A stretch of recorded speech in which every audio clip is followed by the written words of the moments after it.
Cheers. Let's go.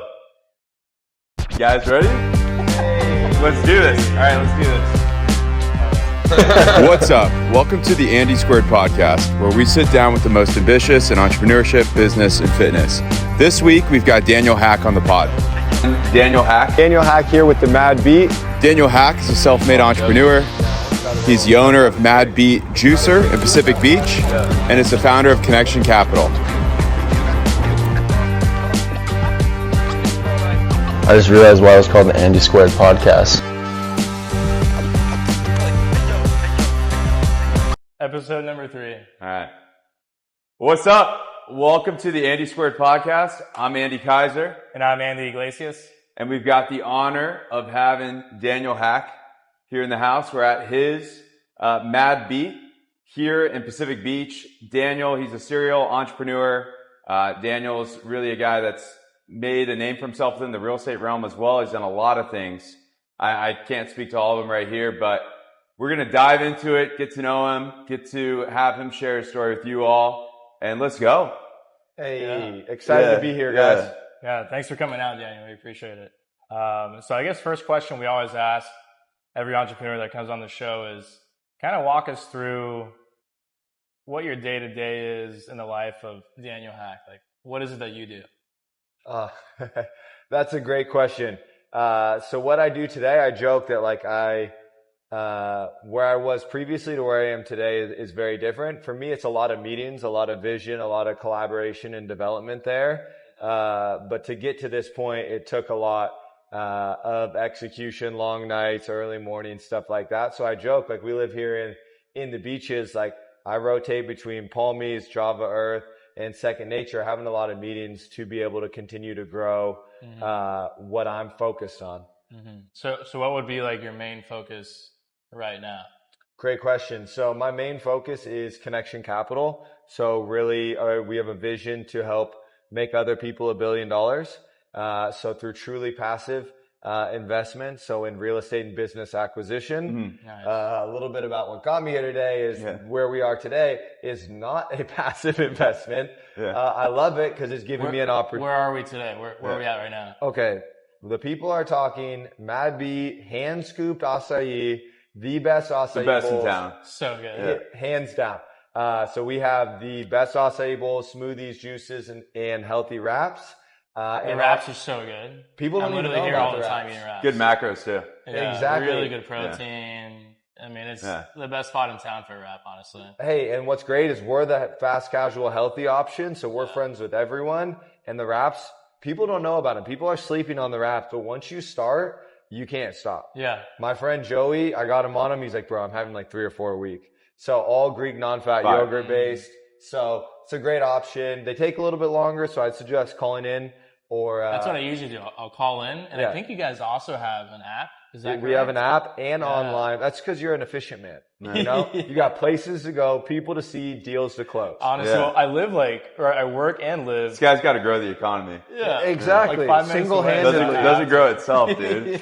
Single-handedly making the world a better place through getting deals done. Just putting food on the table. Mad Beet's the best, but in addition to having good food, I mean, I feel like you guys do a good job at cultivating a good community too, which I feel like is a big goal of yours, right? 100%. So community is really important. I think we're designed to be in community. I think 2020 showed us that, like, what happens when we're isolated. And so for me, any opportunity that somebody is doing anything in health and wellness shots, we will always donate that. We'll always support it, to be a part of that, because I mean, most of us are not from San Diego, so we were all new here at one point. And you're from Seattle, right? Yeah.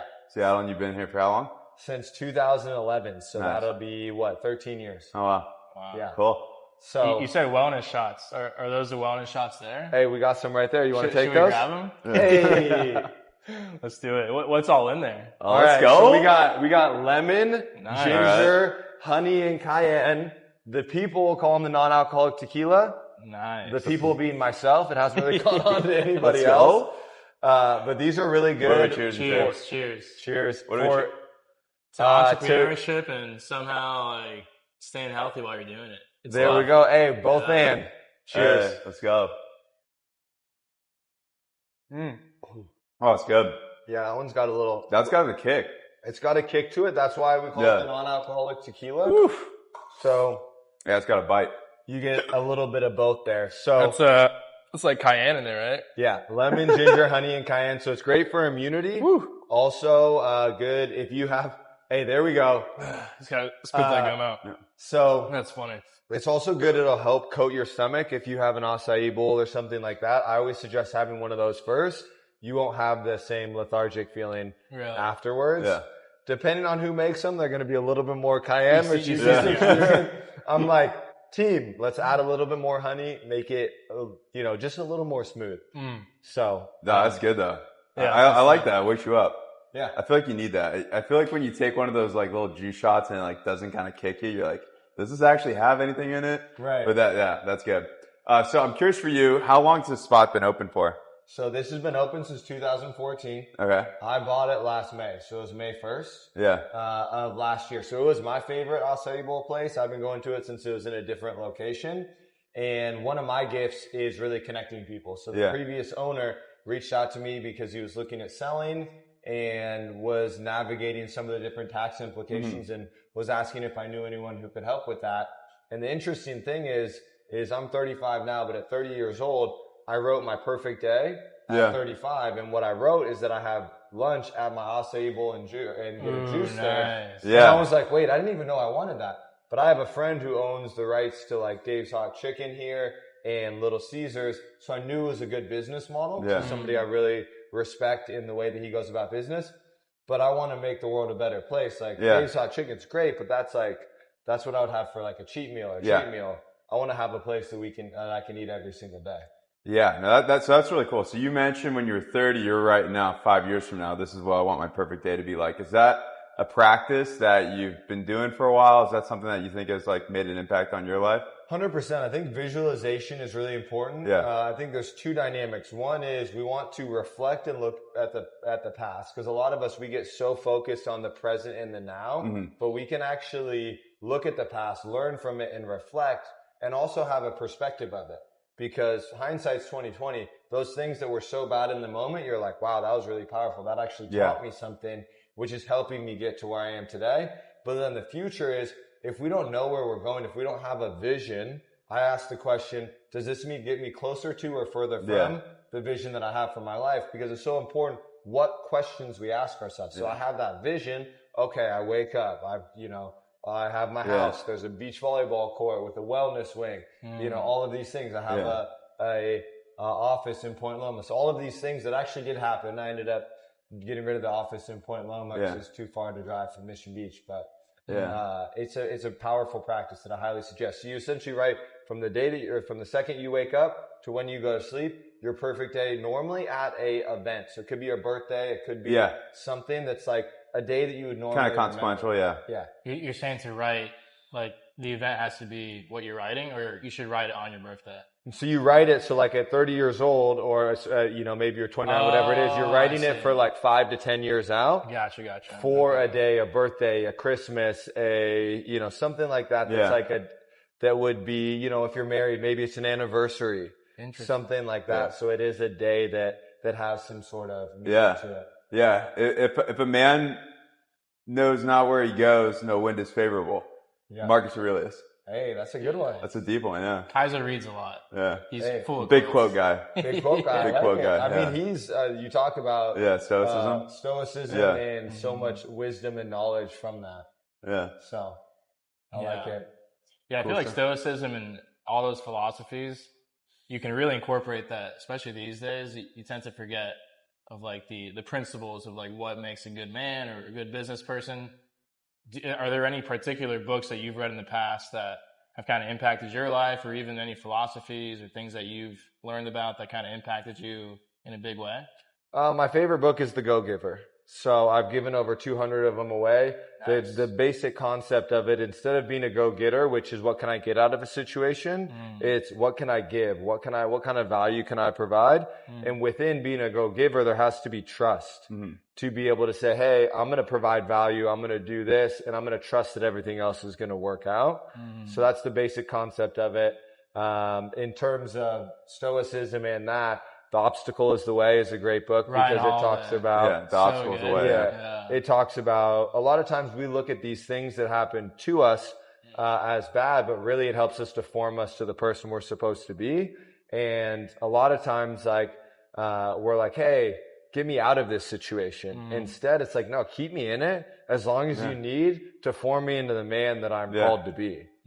So it's just a perspective. I love the philosophy of like, whenever you're like in a shit situation or you feel like life sucks, you can just kind of be there and like, all right, God, what are you teaching me here? What do I have to learn? What can I take with me? And I feel like when you look at it and say, hey, this is a learning experience, and you don't like, and what I love about Stoicism, it's like, we're not going to put a good label on it. We're not going to put a bad label on it. I don't know if it's good or bad yet.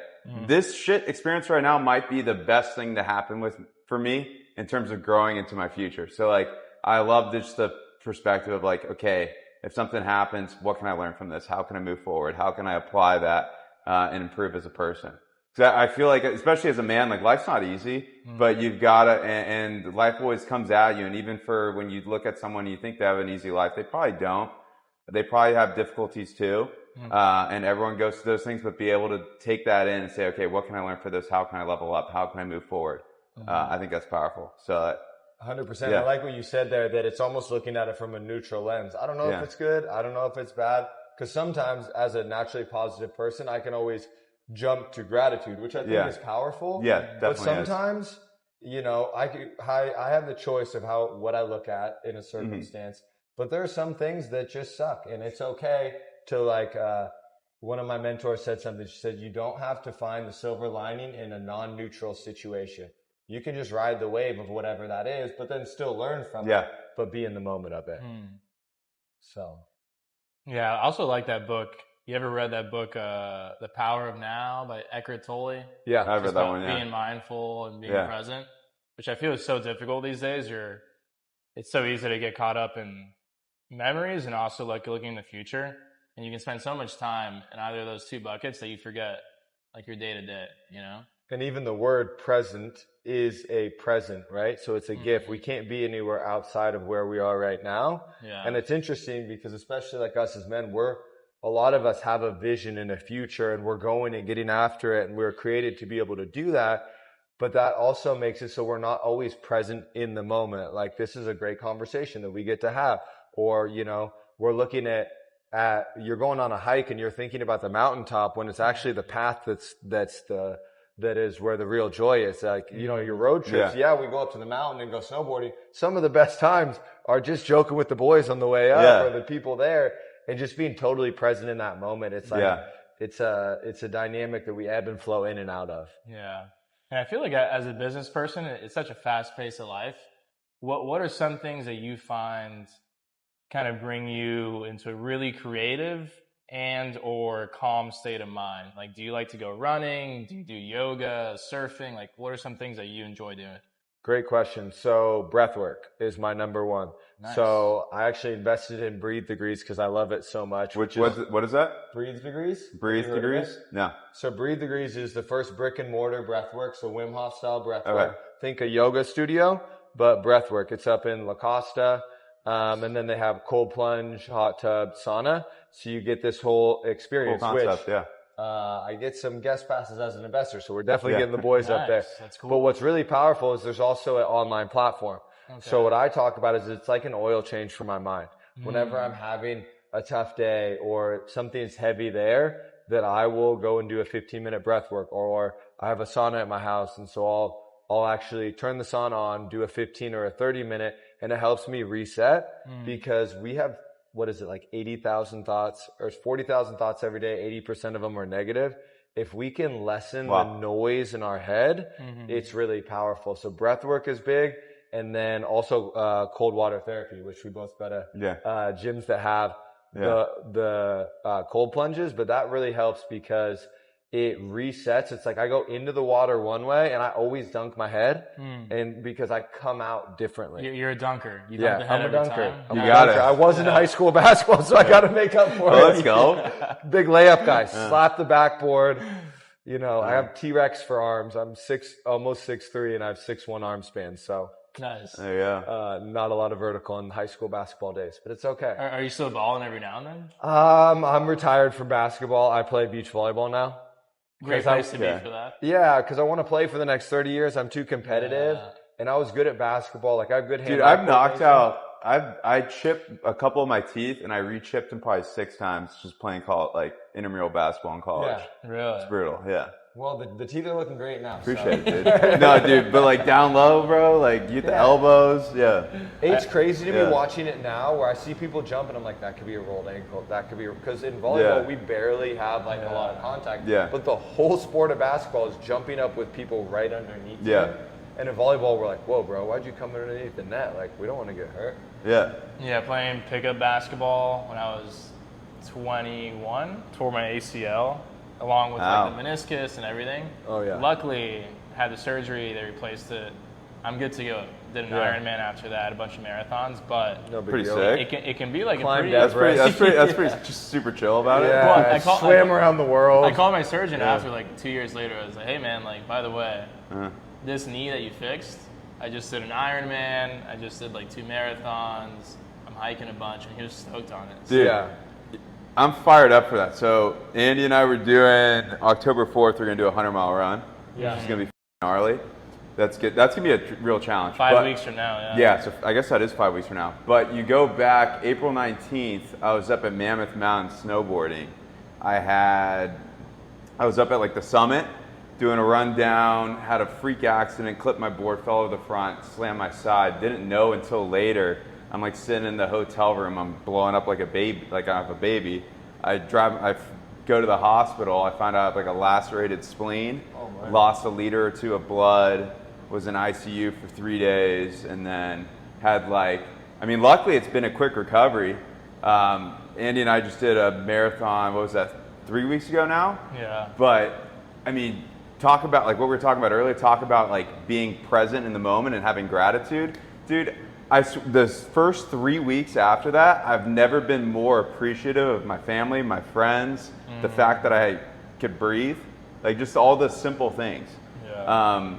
But Dr. Osh there, I'm giving him a call. He's the man? Yeah. Nice. I'm giving him a call. And isn't it interesting that something that's so bad and that could have been life-threatening, because that's like that is dangerous what happened there. I got blessed by God that I went to the hospital when I did, that I literally got there and they're like, hey, well you passed the Darwinism test. I'm like, what's that? And they're like, well, you didn't bleed out yet.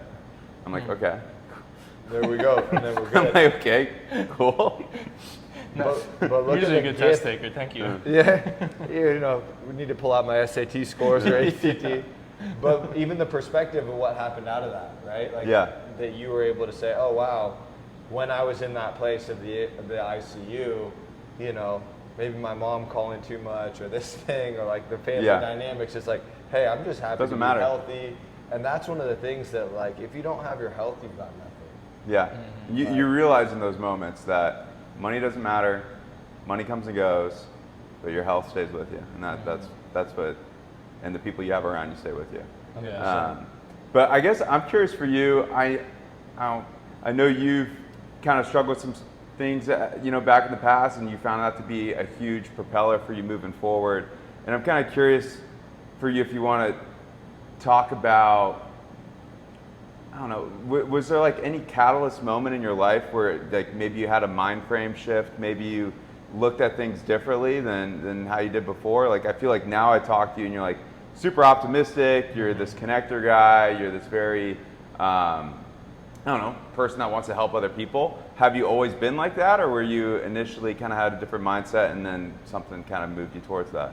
That's a great question. So to fully answer that, I think it's important to show a little bit of some of the obstacles, right? Some of the stuff that. So I grew up in a household where my dad struggled with mental health. Mm-hmm. So I saw from a young age my mom telling me when my dad's up in his room. I asked her at 5th grade, like, hey, why isn't dad coming out? And she's like, oh, he's sick. I'm like, oh, he has a cold? She goes, no, his brain is. And so I didn't really understand it. What I found out later is that it was depression. And he ended up dying by suicide back in 2010 when I was a junior in college. And so I think I've been naturally optimistic, but I was an autopilot. Yeah. So I didn't allow myself to actually feel the feelings after going through that.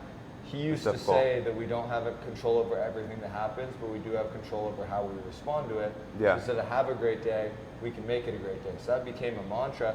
But I really lived in autopilot for a number of years. Yeah. Got into business, read the 4-Hour Work Week, started a street legal golf cart rental company, got into tech, and was a founding member of a company there. But then I was pursuing happiness, which are things. Yeah. But it was, what I found is that it was empty. I had a loft condo downtown. I had a glass ping pong table. All of the 7 things that I wanted. I was the number 1 person at the company bringing in the most revenue, but it was still empty. And it was actually podcasts that changed my life, which is why I honor you guys for what you're doing today, because one conversation can change the trajectory of somebody's life.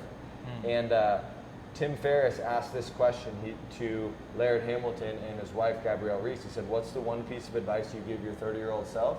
Laird Hamilton said, patent all your ideas, and he also said to stop drinking now. His wife said to really step into your own, because she was a female athlete that didn't always do that. But she asked the question back to him, and he said, start meditating now. So Tim Ferriss did. It's not just for hippies who play the didgeridoo. Yeah. And I had started my first business because of the 4-Hour Work Week. So what did the when you talk about 4-Hour Work Week, what did that book? What was your takeaways from that? It was just that we could. It planted a seed of entrepreneurship. Yeah. So it said, okay, I don't have to live a life where I'm dependent on a corporation, dependent on somebody outside of myself. That I could actually think of what is a solution, because businesses aren't ideas; they're solutions to problems. Yeah. So that's what that helped, and it empowered me to say, hey, what are some of these ideas? So I was, living in PB at 22 years old, just moving down here, treating it like college, but also started to think differently.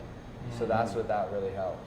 But then once I started to meditate, I became aware of my thoughts, and that's when I was like, oh wait, I'm trying to impress people with things.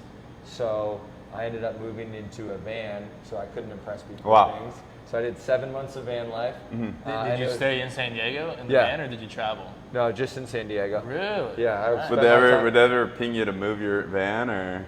I moved. I was always by dog park, so I had AC in there. My dog was with me, and so I would just go to like Del Mar Dog Beach and all these different places. Was your hair like at your shoulders? No, it wasn't that stereotypical, but definitely, a lot of 24-hour fitnesses. I got the Costco pack there, so I could classic do that. I still had my Fit membership, so I was doing that. But then I realized during that time that there was more to life than pursuing happiness, and that's when I started to pursue purpose. And I think within that, to answer your initial question, is that I was focused inward before. I was like, how much money can I make? What do I need to do to get happiness? And it was all inward, where I believe purpose is finding what our gift is, what we were created for, and then giving it to other people. So, and now as I've continued to grow in life, I know that one of the gifts that I have is connecting people. So I want to connect them with opportunities. I want to connect them with other people, whether they're putting deals together or even friendships or different things if they have common interests. That's where I want to be, is bringing people together, connecting, community. And I feel like that takes a lot of time to figure out what exactly your gift is. For the viewers out there that are in that journey of figuring that out, what would you say is a good way to get closer to figuring out what your gift is? First off, don't put the pressure on yourself, because it's like, a lot of people talk about finding your why. And if you're like, I need to find this right now, you don't always know when it is. You talk about some of the most successful businesses are started by people in their 40s and 50s and 60s. So I would encourage to be curious, to say, hey, what is it that I really enjoy doing? What is it that lights me up? What do I, when I go in, feel one way and have an elevated state when I leave? And I read this book, this concept, it's called the hedgehog concept, in a book, Good to Great. It talks about what is, and this is more of your purpose in business, because it talks about financial, but it is the convergence of 3 things. What am I deeply passionate about? What do I believe I can be the best in the world at? And what has a financial denominator? So there's things like that you can look at, of asking yourself the question. And I would just say, try it.